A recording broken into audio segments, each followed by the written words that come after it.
একটা ভাইয়া গুরুত্বপূর্ণ একটা কমেন্ট করেছে, যে কমেন্টসটা হচ্ছে এমন: আমার ফিমেল পাখিটা মিটিং করতে চায় না, পুরুষ পাখিটা কাছে আসলে মেয়ে পাখিটা দূরে চলে যায়, আক্রমণ করে, এখন কি করব? তা এই কমেন্টসটা আমি চিন্তা করলে অ্যান্সার দিব, কারণ আমার মনে হয় এই প্রবলেমটা অনেকেই ফেস করেন। এখন মূল বিষয়টা হচ্ছে যে ফিমেল পাখিটা কেন মিটিং করতে চায় না।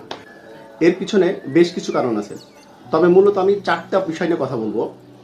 প্রথম পয়েন্টটা হচ্ছে পাখির অপরিণত বয়স। অনেক সময় মেল পাখিটা রেডি হলেও সেম একই সময় একই বয়স হলেও ফিমেল পাখিটা অনেক সময় রেডি হয় না। এর ফলে হচ্ছে কি, মেল পাখিটা যখন ফিমেল পাখিটার কাছে আসে তখন ফিমেল পাখিটা ভয়ে দূরে চলে যায় এবং অনেক সময় ভয় পেয়ে সে আবার পাল্টা আক্রমণ করতে যায়। দ্বিতীয় কারণ হতে পারে ফিমেল পাখি মেল পাখিটাকে পছন্দ না হওয়া।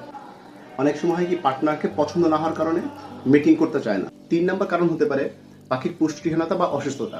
অনেক সময় পাখির পুষ্টিহীনতা বা অসুস্থতার কারণে মিটিং করতে চায় না। খেয়াল রাখতে হবে পাখি সুস্থ আছে কিনা। পাখি যদি ঝিমায় বা গা ফুলায় থাকে, এটা একটা ভাবে আমরা বুঝতে পারবো।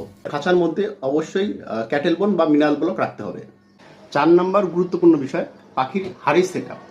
পাখির হাড়ির সেট আপ যদি সঠিক না হয়, আপনার ফিমেল পাখি কিন্তু কখনোই ডিম পারবে না। পাখির হাড়িটা হচ্ছে পাখির বাসা, এবং এই পাখির বাসাটা খুব সেফ।